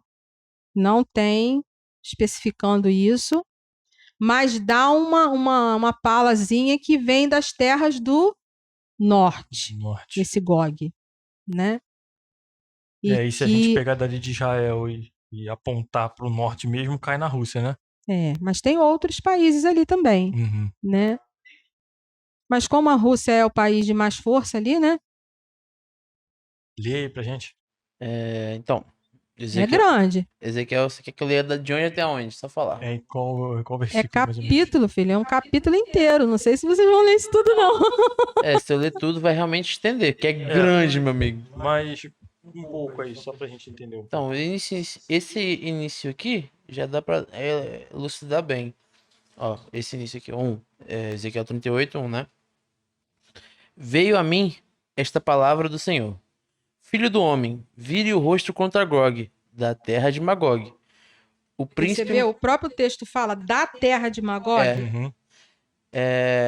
O príncipe maior de Meseque e de Tubal. Profetize contra ele e diga: assim diz o soberano Senhor, estou contra você, ó Gog, príncipe maior de Meseque e de Tubal. Farei você girar, porei anzóis em seu queixo e farei sair com todo o seu exército, seus cavalos, seus cavaleiros totalmente armados e uma grande multidão com escudos grandes e pequenos, todos eles brandindo suas espadas. Aí fala, né? A Pérsia, a Etiópia, a Líbia estarão com eles. Todos com escudo e cacetete. Não, todos com escudo e capacete, desculpa, cacetete. Isso aí dá a entender que é um ajuntamento de nações. Sim, E Gomer com todas as suas tropas e Bet Togarma, acho que é assim que se fala, né? Do extremo norte com todas as suas tropas, muitas nações com você. Tá vendo? Do extremo Do norte. extremo norte, então é lá em cima, Lá né? pra cima. Outras traduções falam das terras do norte. Então, mas... Tem que olhar a tradução, você tem que olhar o original. Mas no original seria o quê? Então, o que eu li no original, não vi pessoalmente, né? Mas das terras do norte. Das terras do norte. Mas assim, se você parar pra pensar, posso estar errado, Mas qual a definição de extremo norte para o povo aqui? Eu acho que extremo norte é um. Extremo é o fim do É. norte, né? Então, mas tinha mapeado isso tudo? É. Se você pegar o extremo, que eu falei com ela, se pegar o extremo norte de Israel e ir embora, cai na Rússia. Sim, exato. Mas, como eu tô falando, na época tinha mapeado isso pra pessoa falar. Não tô dizendo que o nome seria russo. Mas tinha mapeado, a pessoa tinha noção de onde eram as coisas? Bom, provavelmente Minha sim, indagação né? é essa. Mas isso aí foi terra. Isso aí foi palavra profética. É. Mas provavelmente já devia ter povos naquele local da Europa ali no leste, né? Sim, Europeu ali, sim. né? Então, aí tenta ler até onde diz sobre que Jesus vai descer no Isso é Zacarias 14. Zacarias Zacarias 14, 14. então, Deixa eu pular pra lá então, peraí. isso que eu queria saber. Porque isso conecta, né, uma coisa na outra. Mas esse texto do Ezequiel 38, ele vai dar para nós essas informações, que não é uma guerra assim localizada só de uma região, são várias nações envolvidas nessa guerra, que o ataque será feito a Israel, né? Que as terras, que esse Gog é identificado como um líder que vem das terras do norte, liderando essa guerra, vamos dizer assim, né? Estou passando assim as informações, né? Sim. Tanto o entendimento cristão quanto o entendimento judaico, ortodoxo. O Messias ele é uma figura proeminente nessa guerra, no sentido de salvar o povo da destruição. O cristão ele espera o retorno e o ortodoxo ele espera a manifestação do Messias. Mas todos os dois esperam o Messias para essa guerra, né? A gente não tem condição de especular isso, quem é, onde é, que terra é essa, porque não tem informação para isso, vai ser pura especulação, né? Cravar não tem como, né? Não, mas que vai ser uma guerra de grandes proporções, tá? Mas que ela vai gerar, ela tem um objetivo para essa guerra, né? E o objetivo é Deus, o eterno Criador, entendeu? O Senhor de todas as coisas, ele ser reconhecido como o único Deus. E ele fala na profecia que naquele dia todos saberão que o Eterno é Deus, que o Senhor é Deus, e o seu nome será um. A profecia fala isso. Naquele dia o seu nome será um. Todos conhecerão o nome do Senhor e se voltarão. Se voltarão para a fé do Deus verdadeiro, né? Do Deus da Bíblia. E aí, tu encontrou aí? Encontrei. Abri aqui. Quer que eu leia? Por favor. Vejam, o dia do Senhor vem, quando no meio de vocês seus bens serão divididos, né? E reunirei todos os povos para lutarem contra Jerusalém. A cidade será conquistada, as casas saqueadas e as mulheres violentadas. Metade da população será levada para o exílio, mas o restante do povo será tirado da cidade. Olha só, quando diz que todos os povos, são todos os povos do mundo, né? Aí falou todos os povos. Eu não sei em outra tradução como é que tá. Mas a senhora acha que poderia ser uma guerra maior do que a Primeira e a Segunda Guerra Mundial? Vai ser. Proporções jamais vistas, Vai né? ser, porque mesmo que, por exemplo, um país daqui da América do Norte ou América do Sul, ele não vá fisicamente se ajuntar lá ao exército para o ataque, mas se ele financiar isso, ele já está indo contra. Entendeu? Então, a gente fala até de política aqui, cara. De repente a gente fala até de política, porque se você tiver um governo de esquerda, a esquerda detesta Israel. Detesta. Você vê que um governo que a gente teve aí, que eu nem quero falar o nome, ele financiou armamento em Gaza. Ele mandou um dinheiro grande lá para Gaza. Porque eles não querem. Um presidente esquerdista aqui da Venezuela, que já partiu, eu esqueci o nome dele agora, um moreno, ele tem ele gravado no YouTube, ele falou que ele presta atenção, hein? Das profundezas das suas entranhas, ele falou isso. Ele usou esse termo, das profundezas das suas entranhas, ele amaldiçoava Israel. Ele falou isso. Olha o nível. Nossa. Uhum. Aí sabe o que aconteceu? Ele morreu com câncer no intestino. Foi antes de Nicolás Maduro, né? Ele morreu. Eu esqueci qual é o nome dele. Mas eu sei que- Nicolás Ele Tolverde. foi acometido de uma doença fatal. Parei. Nicolás Tolverde. Nicolás Maduro e Nicolás Tolverde.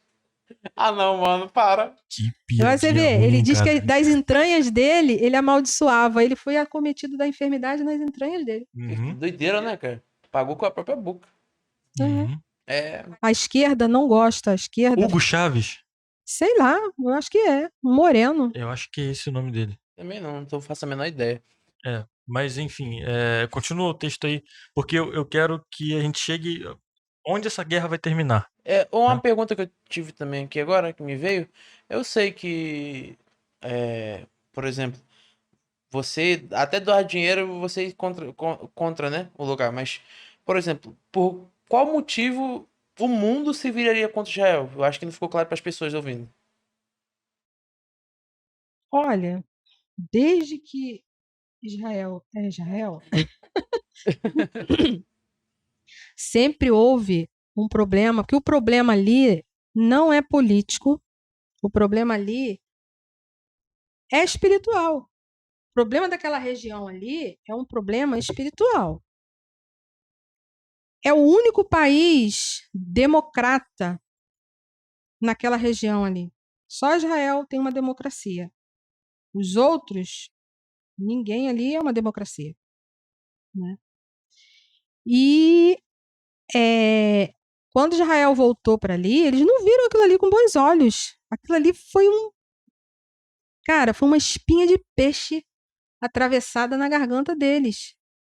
Entendeu? Então, o que eles desejam ali é realmente tirar Israel do mapa, novamente. Acabar com aquela nação ali. E eles alegam N coisas. N coisas ali. N situações. Entre aspas, político. Mas o problema ali, a gente tem que entender que não é político, é espiritual. É espiritual, porque justamente a nação de Israel no globo terrestre e dentro da parte seca do globo terrestre, Israel é o centro, o local ali onde eles estão no centro do mapa. Maneiro demais. Maneiro isso. Uhum. Então, eu abri aqui já. Entendeu? Você quer que eu leia? Uhum. Então, eu tava continuando. Eu parei na parte da. Eu vou ler de novo, é melhor, né? Deixa eu recapitular. Vejam, o dia do Senhor vem, quando no meio de vocês os seus bens serão divididos.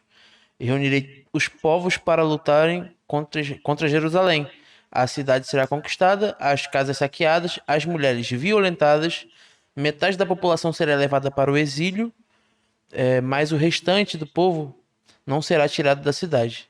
Depois o Senhor sairá à guerra contra aquelas nações, como ele faz em dia de batalha. Quer dizer, dá a entender aí que depois de um caos, de uma situação assim que aparentemente estamos perdendo, né? Depois Sim. que houver um caos, Depois de houver um grande baque, né, pelo um visto. grande baque, É. entendeu? Diz que o Senhor sairá à batalha por eles. Vai. Aí tá aqui escrito, né, já no 4, né? Naquele dia, os seus pés estarão sobre o Monte das Oliveiras. Os pés de quem? Do Senhor. Aí você linka isso aí com Atos dos Apóstolos. Você linka isso aí com o texto de Atos dos Apóstolos, porque Jesus, quando ele ascendeu ao céu, ele sobe, aí aparece dois varões, dois anjos, que falam assim: homens galileus, o que vocês estão olhando? Esse mesmo que vocês viram subir, eles estavam no Monte das Oliveiras. Esse mesmo que vocês viram subir, da mesma maneira como ele subiu, vocês vão ver ele descer. Incrível. Está em Lindo. Atos dos Apóstolos. Sublime. Então, aí tá aqui escrito, né? Vamos botar do quadro de novo. Naquele dia estarão Naquele dia, os seus pés estarão no Monte das Oliveiras, a leste de Jerusalém. E o monte se dividirá ao meio, de leste a oeste, por um grande vale. Metade do monte será removido para o norte e outra metade para o sul. Tem Você, um motivo do porquê isso vai acontecer com o monte?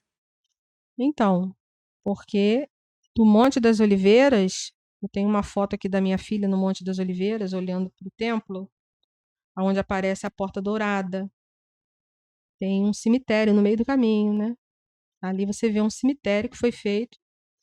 E um sacerdote, ele não pode pisar num cemitério. Então, o entendimento judaico-messiânico, não sei se o entendimento cristão é esse, acredito que não. Mas o entendimento judaico-messiânico diz que ali vai se fender, ou seja, vai haver um terremoto ali e que vai abrir um caminho e vai tirar aquele cemitério ali do caminho, para É, que então haja uma passagem eu vi do que um Monte das rei Oliveiras. colocou aquele cemitério ali de propósito, com o intuito de não deixar que a profecia se cumprisse, né? Sim, Mas já acabou que sem querer ele fez com que a profecia se cumprisse. A porta é, deveria fechar primeiro. porque o ser humano é assim, né? O ser humano, ele pensa, ele... hum, aí, continuando, né? Vocês fugirão pelo meu vale entre os montes, pois ele se estenderá até Azel. Fugirão como fugiram do terremoto nos dias de Uzias, rei de Judá. Então o Senhor, o meu Deus, virá com todos os seus santos. Naquele dia não haverá calor nem frio. Será um dia único, no qual não haverá separação entre dia e noite. Porque quando chegar a noite, ainda estará claro. Um dia que o Senhor conhece. Naquele dia, águas correntes fluirão de Jerusalém, metade dela para o mar do leste, metade para o mar do oeste. Isso acontecerá tanto no verão quanto no inverno. O Senhor será rei de toda a terra. Naquele dia haverá um só Senhor e o seu nome será o único aí, nome. entendeu? O entendimento, naquele dia, não sei se é um dia de 24 horas, mas naquele dia, o conhecimento de Deus, ele abrangerá toda a terra. Tudo que a gente tem de pensamento errado, com entendimento errado, isso tudo vai vir à luz. Então, o texto ele resume nisso aí. Naquele dia, o Senhor será conhecido de toda a terra. Toda a terra. E o seu nome será um. Glória a Continua que vai Deus. falar da festa. Ah, tá. Aí, continuando aqui, estamos no 10. A terra toda, de Geba até Rimon, ao sul de Jerusalém, será semelhante a Arabá.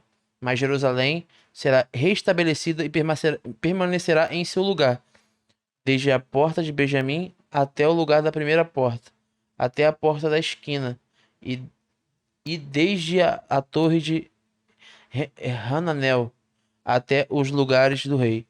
Será habitada, nunca mais será destruída. Jerusalém estará segura. Naquele dia, Deus vai restabelecer Jerusalém para sempre. Nunca mais será destruída, né?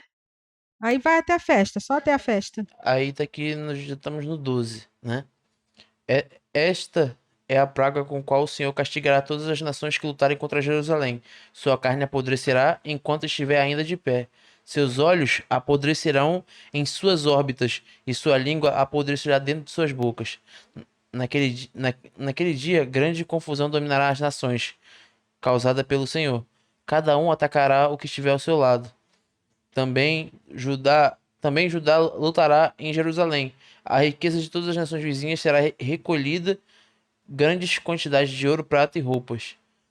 A mesma praga cairá sobre os cavalos, mulas, camelos e burros, sobre todos os animais daquelas nações. Então os sobreviventes de todas as nações que atacaram Jerusalém subirão ano após ano para adorar o Rei, Senhor dos Exércitos, para celebrar a festa das cabanas. Aí. É a festa de tabernáculos. Então, olha o que o profeta messiânico, e no final dos dias ele fala que é uma festa que todos aqueles que restarem das nações que subiram contra Jerusalém, quem não morrer, o conhecimento de Deus vai vir sobre todo mundo. E as pessoas vão mudar o seu entendimento.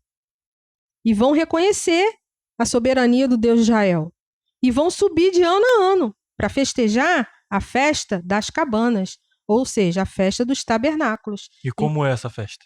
É uma festa que dura uma semana, aonde você faz uma cabana no exterior e você vai largar a sua casa, você deixa a sua casa e você fica literalmente numa cabana, dependendo único e exclusivamente de Deus. E ali existem várias coisas que acontecem durante aquela semana, várias orações que se faz, mas o conceito é Deus, você, na verdade, você tabernacular com Deus.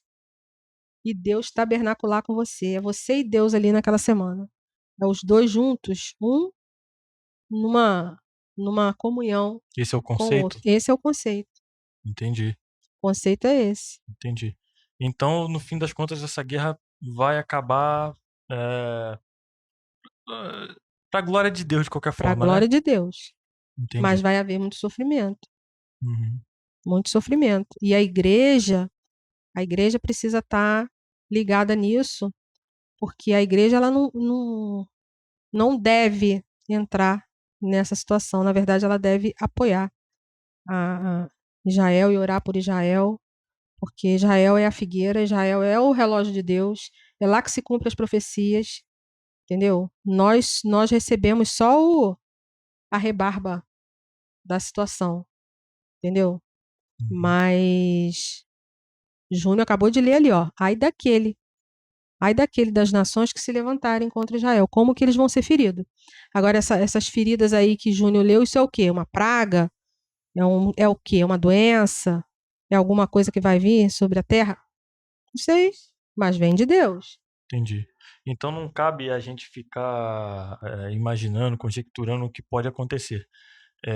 A senhora acha que o que a gente tem que fazer agora é continuar levando o evangelho e olhar para a figueira? Sim, E eu tava continuando aqui, eu tava lendo que, tipo assim, mesmo que a pessoa que sobreviver, né, os que sobreviver que se for contra Israel, se não subir pra adorar a Deus, ainda vai, não vai ter não vai chuva. ter chuva, meu amigo. O cara vai. Porque uma das bênçãos de tabernáculos é a chuva. Até fala aqui, né, texto Uma de. das Interessante. bênçãos é a chuva. É tipo assim, tá E falando. sempre que há festa, sempre vem a chuva? Vem, Nossa, vem. impressionante. Eu tenho um amigo que ele é um rabino lá de São Paulo. E ele foi passar tabernáculos na sinagoga que eu frequentei muito tempo, uns 10 anos lá no Rio. E época de tabernáculos, fizeram uma cabana do lado de fora, botaram as folhinhas assim e tal. Aí falaram assim, Manuel, o nome dele é Manuel. Falaram assim, Manuel, ó, estrela, não vai chover não. Aí ele virou e falou assim, não vai chover? Espera de madrugada.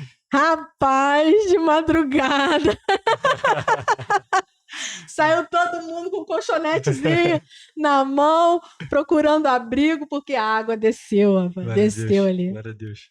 Deus é muito bom. Poxa, Mas essa época do ano, quando eles fazem isso, é seco? como assim? Quando eles. Setembro, por aí. Lá é época de seca ou algo assim? É época de outono. Outono? É, outono, primavera, outono. Uhum. Porque se a gente fizer uma contagem bíblica, isso aí pode até ficar para um outro momento, se houver essa oportunidade. Se houver, não, vai ter. Vai ter, com certeza. O Senhor Jesus, ele nasceu em tabernáculos. A gente prova dentro da Bíblia que ele nasceu nessa época, em tabernáculos, ou seja, ele veio tabernacular entre os homens. Nossa. Ele veio morar entre os homens, ele tabernaculou. João usa esse termo, né? No primeiro evangelho de João, né? Diz que ele veio e tabernaculou entre os homens, né? Tudo muito bem amarrado, né? Com certeza. Ele não nasceu em dezembro, não. Dezembro lá em Jerusalém é neve. É frio, é inverno. Caindo neve mesmo, muito frio. Não haveria pastores no campo no inverno. Uhum. E nessa época, nessa noite, teve pastores. E entra até naquela questão da romanização, né? Das datas, né? Também. Sim. E pra quem não sabe, ele nasceu em mais ou menos que época, certo, assim? Então, se a gente fizer a contagem, e essa contagem ela começa com Zacarias no templo, quando ele recebe a visita do anjo, dizendo que Isabel, sua esposa, ia engravidar, começa ali. Só você pegar os meses judaicos e a data direitinho, porque o texto bíblico, ele identifica direitinho quando o Zacarias ele recebe a visita do anjo. Seria o pai de João O Batista, pai né? de João Batista. Então ele recebe a visita do anjo, ele era de um turno, ele era um sacerdote de um determinado turno, e aí tem o mês que ele fazia aquele sacrifício, daquele turno. Então você tem o mês Uhum. de Zacarias. Então ali você tem quando Isabel engravidou. E aí você começa a contar os meses a partir dali, e a Maria, quando ela vem visitar Isabel, a Maria está de uns 3 meses e a Isabel de 6. Elas eram parentes? Primas. Primas. Primas. Aí Então você. Jesus é primo de João Batista. Primo. Primo mesmo. Eles eram Olha o primos. nível de como é que as coisas são muito ligadas, né? Uhum. Sim. Então, existe essa questão também da romanização das datas também, né? Uhum. E aí, no caso, seria, continuando, cairia mais ou menos em quando o nascimento de Cristo? Então, aí quando o anjo visita Maria, olha só, o anjo visita Zacarias. Aí fala o mês direitinho, por causa do turno, você sabe, o mês que o Zacarias foi visitado. O anjo visita Maria, depois daquele episódio. Maria vai visitar Isabel, e o anjo fala para Maria, a sua prima já está no 6º mês. Então, quando Maria está grávida, né, de pouquinho, Maria está grávida de pouquinho, né, que ela chega lá para visitar a Isabel, você conta 6 meses, 9 meses, aí você cai lá na festa de tabernáculos. Você conta, você vai pro mês assim, ó, que é difícil explicar assim pelo microfone, mas só você conta os números de meses, você cai direitinho lá no período de tabernáculos. Eu vou fazer o seguinte, no final eu posso deixar um link de descrição pra pessoa cair direitinho, né, no calendário, né, correto. Quem Sim, tiver curiosidade pode entrar lá e ver, né?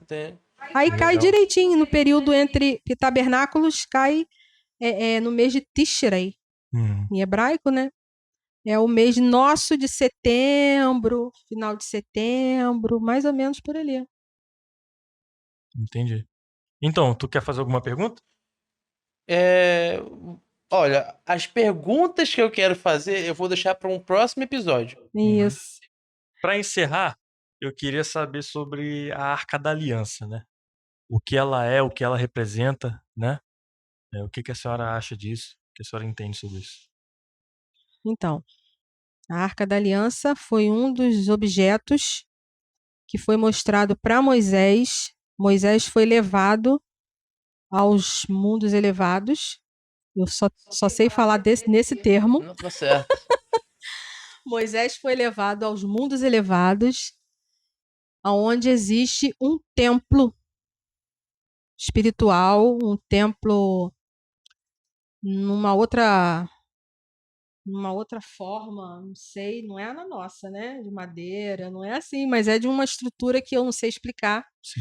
Mas é um templo existente, e Moisés foi levado nesse lugar e Deus mostrou tudo para ele, tudo, em detalhes. Detalhes. Quando você vai ler o texto ali, você vê detalhes, né? E Deus dá uma ordem para ele: faça tudo conforme você viu. Desse jeito. E aí a arca foi um deles, né? Que tinha uma dimensão, uma forma específica, né? A altura, a largura, era tudo detalhado, né? Argolas e aquela madeira que vinha, né? Para os levitas, só os levitas podiam carregar. E coberto de ouro, que é o símbolo da realeza, o ouro, né? Tudo que existe nessa terra aqui é sombra. Nós vivemos num mundo, o real não é bem aqui. O real não é bem aqui. Aqui é uma sombra. Paulo fala isso. E Uma sombra do que há no reino de Deus. Sendo que lá é tudo perfeito. Uhum. Lá é a perfeição, a justiça Se aqui eterna. as flores, as plantas, os animais já são lindos, o mar, imagina lá, É né? uma coisa, né? E a arca guardava a vara de Arão, né? O sacerdócio, o maná e as tábuas da lei, né? E eu creio que sejam símbolos messiânicos. A lei, o pão que desceu do céu. Jesus falou isso. Eu sou o pão que desceu do céu, né? Porque é mais do que matar a fome, né? É o que você precisa. Você até precisa de pão, dessas coisas. Mas o homem, o que ele precisa mesmo, é isso que você estava falando ainda há pouco, né? É ser preenchido no vazio que ele tem. Quando ele tem essa experiência, né, de ser preenchido nesse vazio, ele entra num estado de plenitude. De plenitude. E plenitude é um estado assim de, tipo assim, eu não preciso de mais nada. Quando eu tô pleno, O Nirvana aí, ó. quando eu estou pleno, o que significa é eu não preciso de mais nada, né? Jesus ele fala isso na hora da tentação, né? Nem só de pão viverá o homem, mas de toda palavra que vem da boca de Deus, Glória a né? Deus. Porque a palavra de Deus ela é suficiente para levar o homem a uma plenitude. Isso é bom demais. Excelente. É claro que nós precisamos. Deus sabe que nós precisamos. Enquanto a gente estiver nessa terra aqui, a gente precisa de comida, de alimento, de passeio, né, de vestuário. Mas aí vem Jesus e fala, ó, olhai para os lírios do campo, que não ceifam, né? Não costuram, no entanto, nem Salomão, em toda a sua glória, se vestiu como esses lírios aí, né? Então, Deus, ele é um Deus que cuida da sua criatura, que cuida do passarinho, que cuida de nós, né? E é isso. Estávamos falando da Arca da Aliança. Pra tu ver onde a gente vai nos próximos episódios, né? A Arca da Aliança, ela é o símbolo da messianidade, né? É o símbolo da realeza, é o símbolo da realeza, é o símbolo do alimento espiritual que desce para matar a fome física, mas que vem para matar a fome espiritual. É o símbolo do sacerdócio, né? O sacerdote e o símbolo da palavra de Deus, que é a lei de Deus. A palavra de Deus é a lei de Deus. É a sua constituição, né? Todo povo precisa de uma constituição. Nós somos brasileiros, nós somos um povo brasileiro e nós temos uma constituição, uma regra de conduta para você ser considerado um cidadão. Se você sair dessa regra, você vai sofrer uma sanção, né? Então, como povo de Deus, se nós somos povo de Deus, nós temos uma regra também, uma constituição, é essa aqui. Amém. Glória a Deus por isso. Temos essa oportunidade, né? E a gente nem imagina. Eu acho que todos nós somos agraciados com a oportunidade de conhecer a palavra de Deus, de conhecer a Cristo, mas tem alguns que não aproveitam essa oportunidade, né? E o meu desejo é que todos possam conhecer Jesus e ter a felicidade plena e ser preenchido por Ele. Mas é isso aí, né, Junião? Com certeza. É isso aí.